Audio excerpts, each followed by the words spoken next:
चुनावी राज्य बिहार में बवाल इस बात को लेकर मचा हुआ है कि चुनाव आयोग राज्य में वोटर लिस्ट का वेरिफिकेशन क्यों करा रहा है, राज्य के लोगों से उनके प्रमाण पत्र क्यों मांगे जा रहे हैं।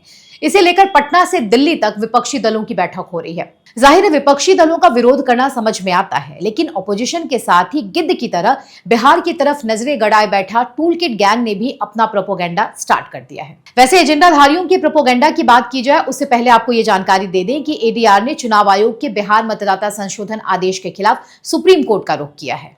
एसोसिएशन फॉर डेमोक्रेटिक रिफॉर्म्स ने सुप्रीम कोर्ट में एक रिट याचिका दायर की है। याचिका में तर्क दिया गया है कि यह आदेश अनुच्छेद 14, 19, 21, 325 और 326 का उल्लंघन करता है, क्योंकि इसमें मनमाने दस्तावेजीकरण आवश्यकताएं लगाई गई हैं और नागरिकता के प्रमाण का बोझ मतदाताओं पर डाल दिया गया है। जी हां, बात अब टूल किट गैंग के सबसे पहले सदस्य रवीश कुमार की करते हैं, क्योंकि रवीश बिहारी हैं और बिहार में कुछ हो और रवीश जी अपना एजेंडा न चलाएं।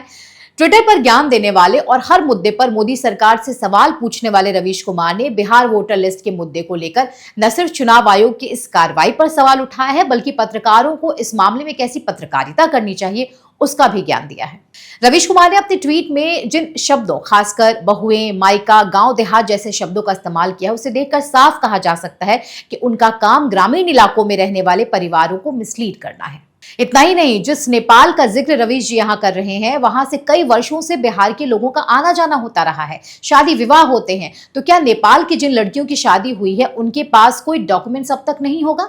मतलब बिना सिर पैर और तथ्यों की जानकारी के बिना ही चुनाव आयोग जैसी संस्था पर सवाल उठाना क्या शोभा देता है रवीश जी जैसे पत्रकारों को? खैर, इनकी तरह ही एक और पत्रकार हैं जिनका काम ही है देश के विरोध में एजेंडा चलाना, देश की संवैधानिक संस्थाओं पर सवाल उठाना। इन्हें तो पहचानते ही हैं आप, जी हाँ, अजीत अंजुम।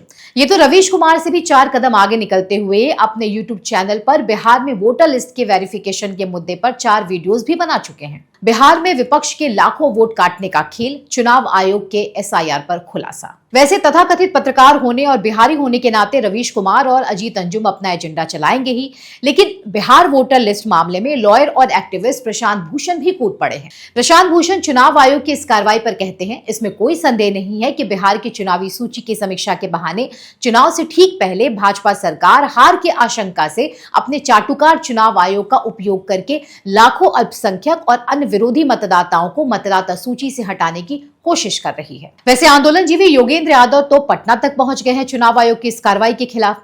योगेंद्र यादव ने अपने हालिया बयान में ये कहा है कि वोटर लिस्ट के वेरिफिकेशन के जरिए बिहार के साधारण और मजदूर तबके के लोगों को वोट के अधिकार से वंचित किया जा रहा है।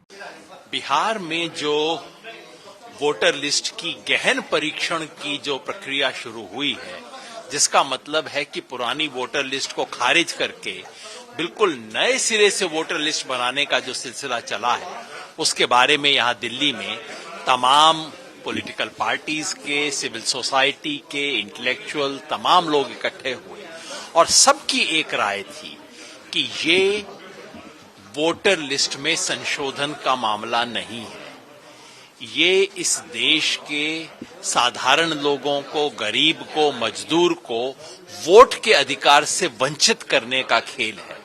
ये इस देश के इतिहास में सबसे बड़ा डिसएनफ्रेंचाइजमेंट, मतलब लोगों से वोट का अधिकार छीनने का खेल चल रहा है।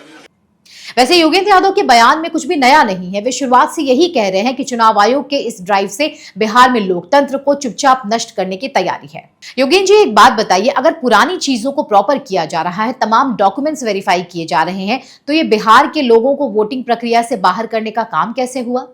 क्या जिस तरीके से आज से 30 साल या 50 साल पहले चुनाव होते थे, आप उसी प्रक्रिया से चुनाव कराना चाहते हैं? देश दुनिया में इतने बदलाव आए हैं, डिजिटलाइजेशन हुआ है, तो क्या आप चाहते हैं कि उसी ढर्रे पर चुनाव हो? आप अपने विरोध का वाजिब कारण तो बताइए। गोलमोल बात करके और जनता को गुमराह करके, भ्रम पैदा करके क्या करने की योजना है आप लोगों की?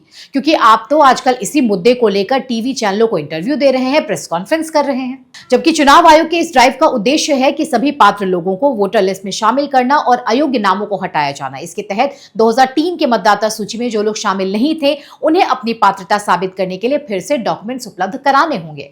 आज बहुत तेजी से शहरीकरण और पलायन हो रहा है। कई पुराने वोटरों की मृत्यु हो गई है, युवा वोटर्स जुड़े हैं जिन्हें शामिल करना है। इसके अलावा विदेशी घुसपैठियों के नाम भी लिस्ट में आ रहे हैं, इसलिए ये स्पेशल इंटेंसिव रिवीजन किया जा रहा है ताकि वोटर लिस्ट की सत्यनिष्ठा पर सवाल न उठे। दरअसल चाहे रवीश कुमार हो, अजीत अंजुम हो या प्रशांत भूषण, ये सभी योगेंद्र यादव के उसी एजेंडे को आगे बढ़ा रहे हैं जिसके जरिए चुनाव आयोग पर सवाल उठाए जा सके। ये सभी उसी इकोसिस्टम का हिस्सा है जो चुनाव आते ही सक्रिय हो जाता है। हर सरकारी कदम को लोकतंत्र पर हमला बताकर देश की जनता में भ्रम फैलाना ही इनका चुनावी एजेंडा बन जाता है। बिहार चुनाव से पहले ये पूरा इकोसिस्टम अपने बिल से निकलकर बिहार की जनता को गुमराह करने की कोशिश कर रहा है।